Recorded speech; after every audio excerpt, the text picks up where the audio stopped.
This is Dust War Journals episode 46, your number one spot for all news and discussion related to Dust 1947. And my name is Johannes, bringing with me today as usual, but not me as usual, it seems. But now we actually are even, because now we've missed an episode each since we started doing this all three together. Yes. But so you probably all know. Hi, I'm Magnus. Well, I seem to recall my name is Ludda. Yay! So let's do it. Let's do that. Let's go with that today. Let's go with that. That's fine. Yeah, you can just slip the name on like a pair of shoes. I mean, that's a good way to start your morning. Yeah, I react to so many verbal insults, so my name is just one of them. Exactly. And this is, as you probably realized before, this is going to be a little bit of a shorter episode if you looked at the length of the show.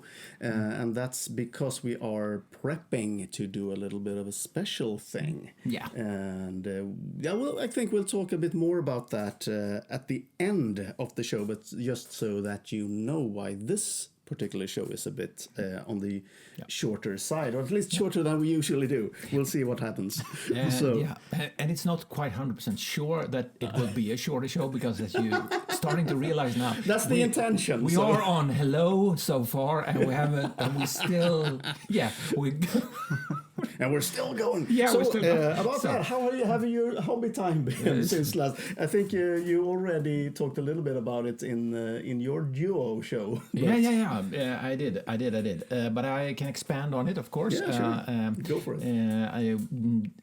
At that time, I was just about to get in the new season 2 of the league, with the internet league we're playing, and now played my first game against the Emil. I play Spetsnaz this time around. He keeps on going with his IGN, and brings, of course, two railguns. Yes, maybe? 2 railguns and a VK stash, which always places center of the board, and it's a hard nut to crack that one, but fortunately the heroes prevailed, and joy went to the Mother Russia, of course. So it was a good game, hard fought. I felt a little bit sorry for him at some die rolls, but just having that little league to play is so comfortable now. It's because we still have all those pandemic shit basically going on. So it's wonderful. I hope still to trick you to get into the league as well, but we are a few guys playing, so it's fine. You have other stuff going, so we'll get there some way. Yeah, absolutely. Yeah. But that's not all. No. I've built some terrain as well. I've placed some things over here now. That's it's a lot of different stuff here. And this is just the last 2 weeks. And what I haven't placed here, because I didn't want it to be shown on air, was some 40k models. But because I've actually also had a day of 40k with a new edition. But that's not proper gaming, so let's keep to what was here. This is actually a little hill but it's, as you see, 10 by 20, so this is for my dust board. This little hill over here is going to go to my forest that I'm slowly building, but also you see the last couple of Rohirrims there. It's it's AON in different shapes, and Pippin as well. Mary, I mean, sorry. Very slip nice. of tongue. Yeah, well, I like it. I think I'm okay with that. The tree became too big. I have to do something with this. I have to bring it out and put it somewhere else. But until I have the energy to do that, I'll let her keep the tree so far. But the really fun part for me has been reconnecting with my brother and playing Axis and Allies, and specifically Axis and Allies miniatures. No, miniature game is in the closet still. We will play that someday. This is the board game. All right. So, but I've been starting to paint the board game, and I've been putting the Russian airplanes on little tooth sticks here, so you see that they can fly. Unfortunately, when it came to the The Japanese, which I've started painting as well. I wanted them to have the carrier capacity so I can mount them on sticks. I'm especially pleased here that I've also made some tail fins paintings on the command fighter. Yeah. So it's hard. I see if you can get a picture of that. yeah, well, it's supposed to be 6 lines, of course. It's only 4. I'm not that good with the brush, so It's very tiny detail. So yeah, it is. And I should have. I did write the names of the different carriers in Japanese, but my your calligraphy. yeah, it was so bad, so I had to. Your paint it Japanese is a over. bit rusty, right? Yeah, definitely. You know, we have a guy who just learned Japanese a year ago at work. Yeah, and just for fun of it, he needed something to do in the evenings. So I did take 4 courses, 4 times of one course when I was younger. But the tempo of that teacher, she was like, it was. I tried as well when I was younger. I had that anime period that a lot of people have in their teens. So Why not? So some of those words still stick, and there's mostly useless things. So, but it was but of course I have to mention one thing more because it shows what type of stupid nerd I am. You see, there's the same standard with the old Axis and Allies miniatures. It was the same pieces for every nation. Now in the new versions they have different versions, but these are painted, of course, a little bit blue steel German, that blue steel type, or whatever. No, it's not that. It does blue steel or whatever. But the Russians here, of course, is more green. But I wasn't happy with the Russian tanks, of course, that they looked just like the German ones. So I did manage to chop off the tower of one of them, and I will do this with several of them. And then I drilled a little hole into the tank, and I put some toothpick on bottom of it. So now I moved it forward, and of course I have a mobile tower as well on.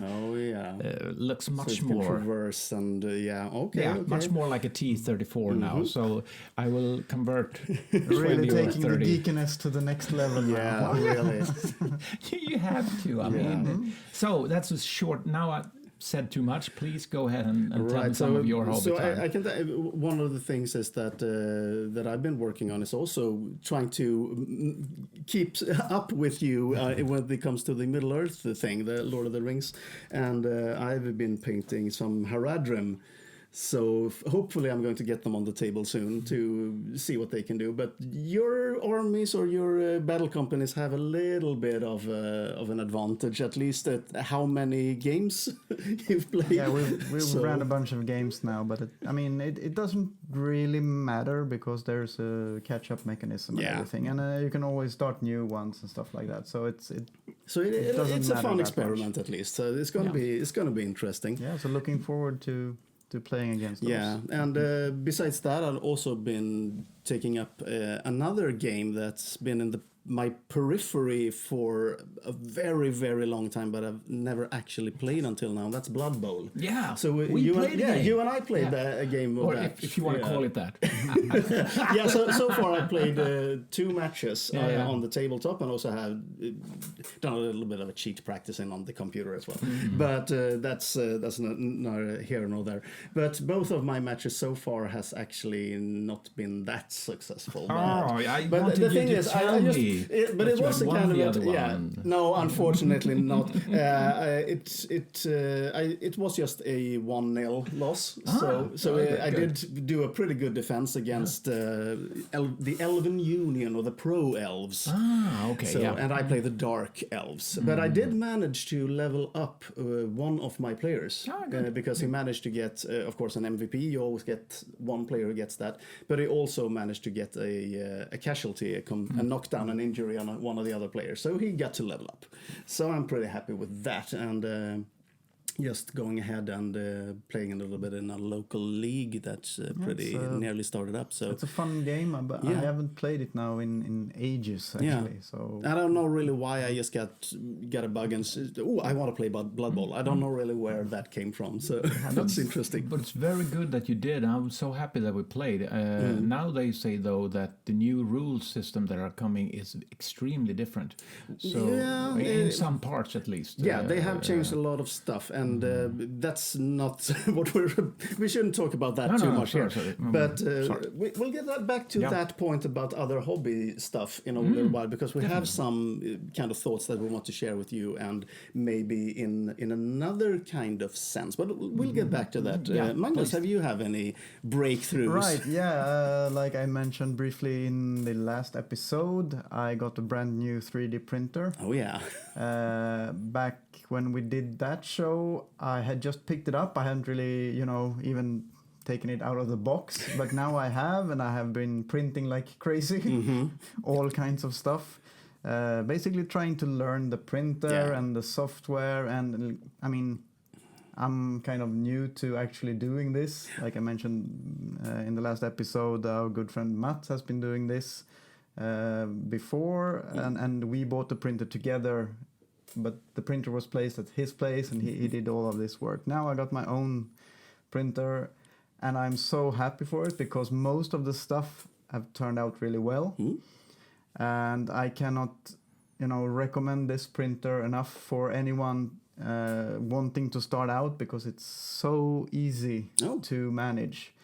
It's kind of branded or marketed as a beginner's printer, because you can't do all kinds of adjustments and some stuff. I've seen some negative comments about this printer, that it's too simple, but for me it's perfect.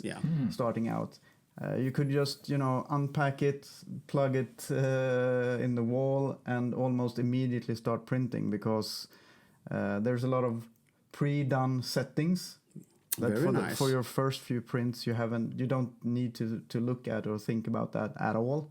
And then you can start doing these fine tunes. So the prints have become even better and better the more I've gone. So I actually brought some of the stuff I've made. I do have some cool plans for Dust Terrain. I have started now doing a bit of different stuff. I mean, like man-made sort of ruins and stuff like that. But I also recently printed some trees, which is very tricky to get those kind of organic shapes, and sort of, branches are very thin, they are prone to breaking and stuff like that. So you have to, it's difficult in many ways, but I've found a concept that I like. And viewers, now, this is just a few hours since last episode. So this is just, and he's just bringing you some of the stuff that he brought. First of all, the stuff that you have seen before. There's a couple of ruins. Yes, very nice. I hope you have the head. I want to see a head. There's an iconic. Give me head. No, sorry. Right. Oh yes. That was a weird twist suddenly. There's an iconic scene in the first movie. Yeah, I kind of figured you would do something like this when I heard you got the 3D printer. This was one of the things that was on my mind, because it's as you say, it's an iconic scene, and it's iconic scenery. Yes, exactly. At the same time.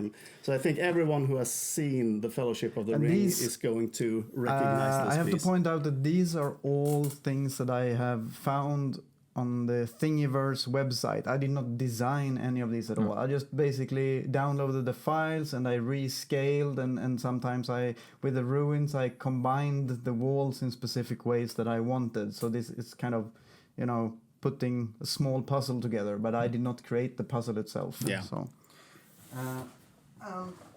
finally, to do some trees, I did some wood. Okay. Part. Yeah, that's interesting. So this is the trunks printed separately, and then the leaves are like a single separate piece, or the base, the tree, and the stub. It's all one piece. Yeah. Together. What I did with the trees is that I glued on I sort of basing materials with a very coarse, not fine sand, but with coarse sort of mix I made myself of different stuff to get that extra little sort of leafy feel to it. And then I painted it and added sand on the base and some grass and stuff like that. But that works really yeah, nice. but the whole base there, the tree and the stub is all printed in one go as one piece, which worked superbly in my opinion. Yeah, definitely. It looks really, really nice. Yeah, very cool. I literally just wanted actually to just run into the other room and fetch some of those knock leaves or something and just sprinkle some on them and see if that would make them. But that's something I will do with an own project in the future. The thought crossed my mind, so I might very well add some of that to get even more of the forest floor feeling to it. Very cool, very cool. All right, let's talk a little bit dust. Yes, please. Yes, and as usual, there's been a few new releases. We had the Steel Guard Army box in the Babylon pattern. That's a very nice box indeed, and especially if you like the premium stuff. Definitely. Yeah, I mean that box is just insane. With those units that you get in it, it's a lovely box. Yeah, and as I said before the show here, I'm started to have an itch for the Type 46, and I need to get hold of a Type 46. It's a little steep that it's only in this big box that you get this walker, because the other ones, since I already have so much Steel Guard, it feels... It's hard to say it, but it's a little bit too much to just get that. It doesn't feel right saying it, but I mean, well, yeah. Yeah, so that's an issue, but it's a really cool box if you can get it and if you can use all of the units in it. Then. If you get this box and don't want the Type 46, then you know who to get in touch with. So. I can take two, no problem. Just let me know, guys.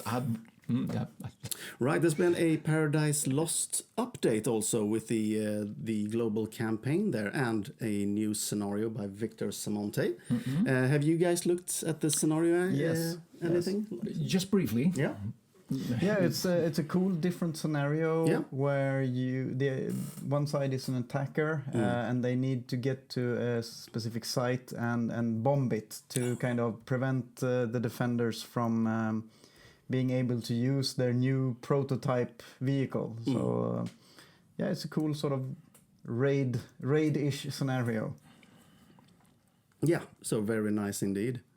And finally, no new releases, but we got a preview, because I don't think that this figure has been available yet, but it's the upcoming support figure or prize support.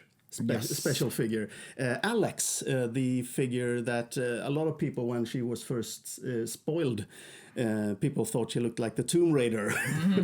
So with those shorts and the double pistols and stuff. Yeah, and I can see where they get that. But it's a very, very interesting mechanic that this unit has, because, of course, like most of the other girls, she is a mercenary who can fit in any army. But the real interesting thing with her is that she is an air pilot.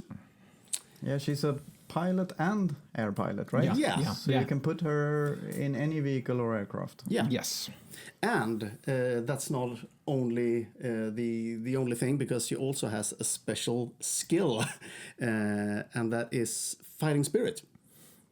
Which is really cool. That means that you can put her in almost any vehicle in the game and use the fighting spirit, and for one turn you can treat the weapons in it as expert weapons, basically. So it's a very, very nice multiplier for that specific unit, and you can use it in basically anything in the game. So I think we are going to see a lot of her when she shows up. Definitely. I think so too, and it's almost an auto include in any army, and especially of course for the Allied to have just have one pilot in there. It just it really starts to get interesting and to get one of those more Allied planes come flying with at least two. I can see a bunch of different interesting combinations with Alex. Of course, you could put her in like any bigger vehicle with lots of guns to really make use of that fighting spirit. But also, as you mentioned, any aircraft, because aircraft are, somewhat underpowered in the game. There's a bunch of them that we don't really see, but with Alex, who is a very cheap, 2 points, something like that, 3 points. Yeah, I think 3 is. Yeah, but it's still not much. No. To invest in those 3 points, you could really get some bang for your buck, basically. So. Absolutely. So the only real kind of drawback, of course, those 3 points, but also that it's points that you can't use towards your faction bonus. So that might be an issue at least towards the lower end of point value. So if you go for like a 75 something like that tournament or something. That could be tricky, but on the other hand, you will probably not have any of the really expensive units anyway. You might skip airplanes altogether. Yeah. In that circumstance. I'm not sure. That's true. And the other thing that's been discussed is then when will we actually see mercenary aircraft? Because it seems like it should be on the horizon now. And how would it look like? Yeah. You can have since they're always merging. Putting stuff together. So the walkers. So like the Horton kind of chassis or the middle part of the Axis planes, but with the Allied big wings or something. Yeah. I mean, there's a lot of interesting possibilities. Definitely, it can really look sweet if they do it right. And, yes. Mm-hmm. So about that, and I think we should go to our contest that we had quite a while ago, if people still remember this. Because a few episodes ago, but quite a long time ago now, because things have been the way they are, we had a small contest where we during a live stream painted up a few models and people got to vote on their favorite. And finally, we are picking a winner for this contest. And first of all, maybe we should tell people how the voting actually went. I don't know. It was completely rigged, this voting. I agree. I totally agree. I mean, obvious. So I actually think something must have been wrong in the algorithm or something, because I see 30% of the votes totally wrong. That's how I view these. It should have been 100%, but it wasn't. So something must have really been wrong. But that's actually a missed opportunity here as well, because you should actually have brought the model, because the winner of this voting was Luda. Which with his Lara. Yeah, you did do some more details on her afterwards. I think. A little bit. I can always fetch her, So, but we can do that. We can add her in later. Yeah. Add her to the pile. Yes. And we are going to randomly select one of the contestants here that. And that doesn't voters, really, and that doesn't really matter who they voted for. No. So, and that's usually how we do it. So, how do you want to do this, guys? Well, I just like to point out that we know who you were, guys, who didn't vote for the right winner. So, if a big blonde girl with big armor comes knocking on your door, you can't be too. You just have to roll with it. I will go to the best random place I know, random.org, the true random number service. This is, if you just go to that random.org and read the about page and how they come up with their random numbers, it's fantastically geeky and interesting. So I'm just going to use that to generate a random number for our list here. And according to random.org, our big winner is Johnny McGuinness! Yay! So we will get in touch with you and we will send you a nice random box of dust miniatures.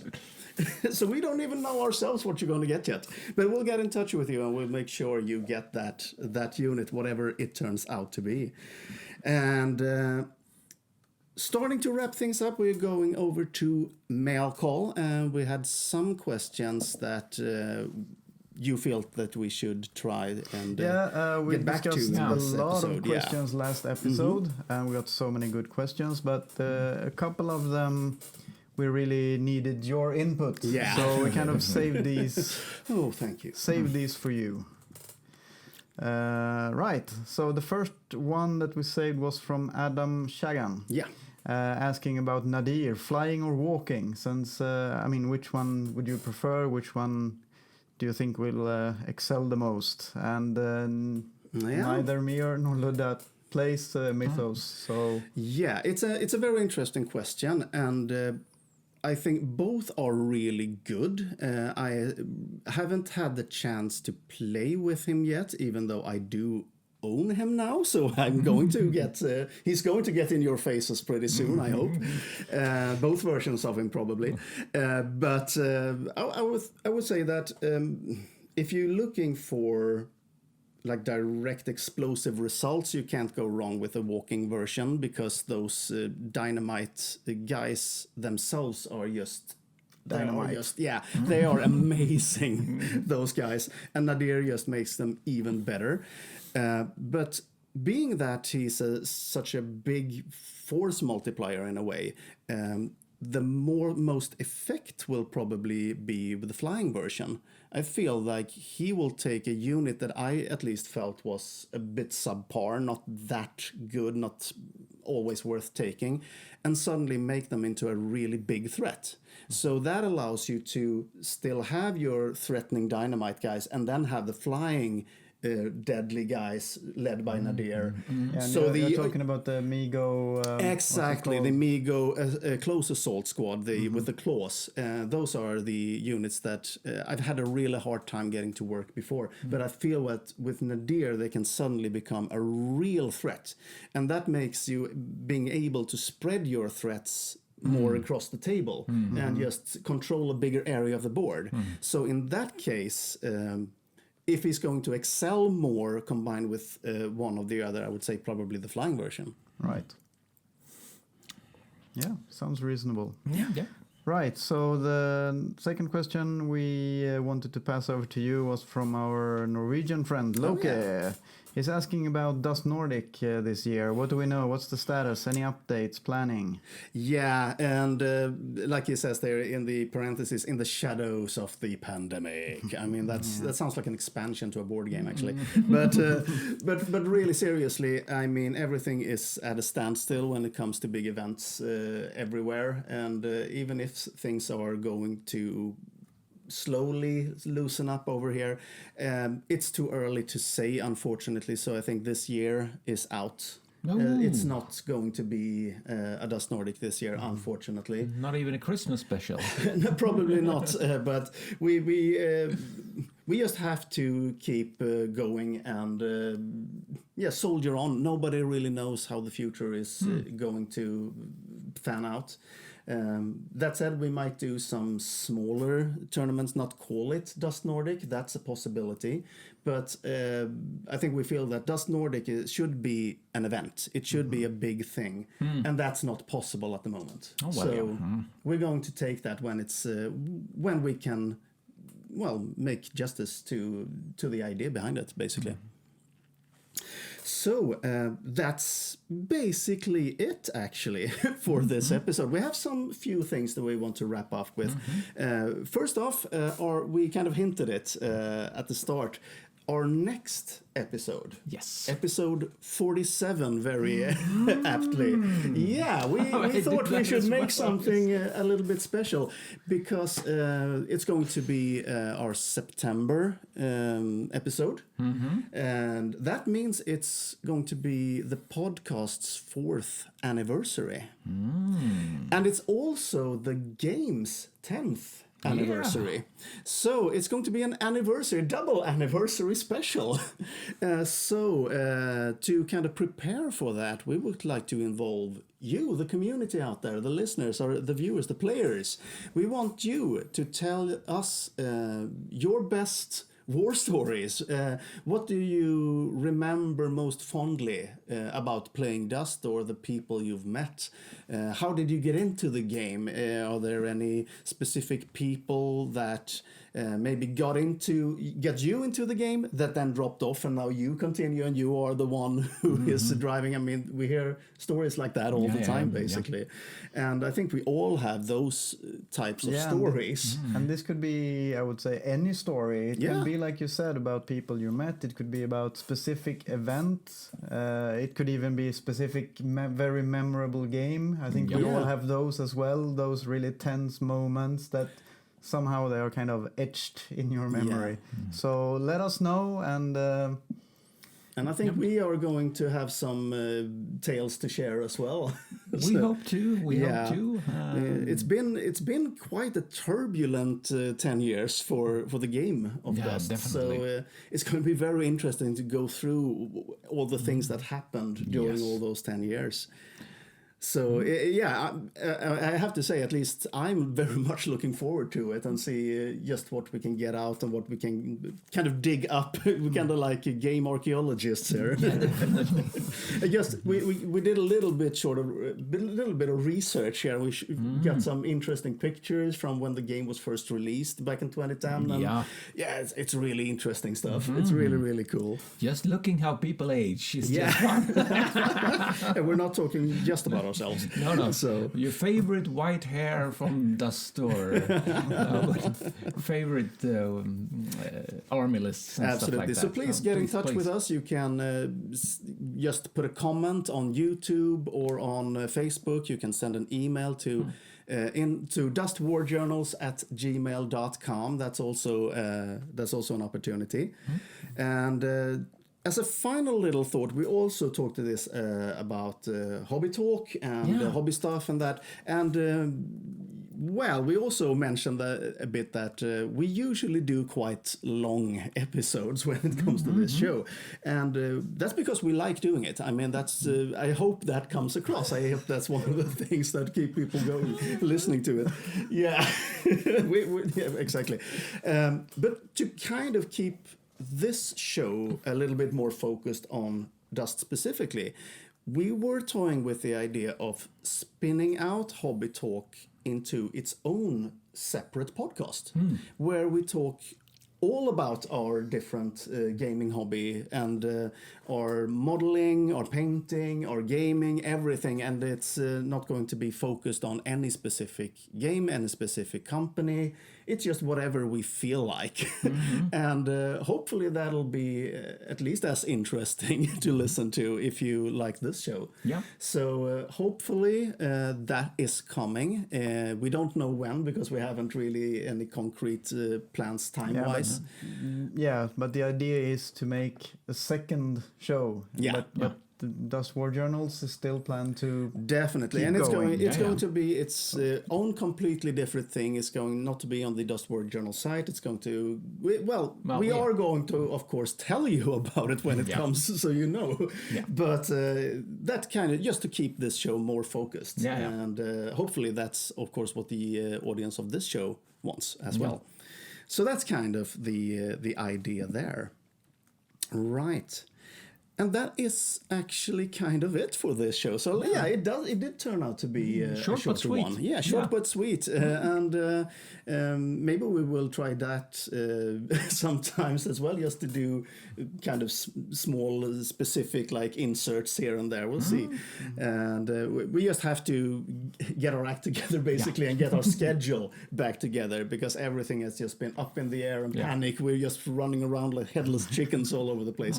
But hopefully everything in the world and our lives have calmed down at least enough for us to keep doing this in a regular basis again, which I'm very happy for. And I hope that you two guys are as well, and of course all of our audience out there, our listeners and our viewers. And we thank you so much for sticking with us, for listening to us, for viewing us on YouTube, for getting in touch with us, email, on Facebook, on all the social media.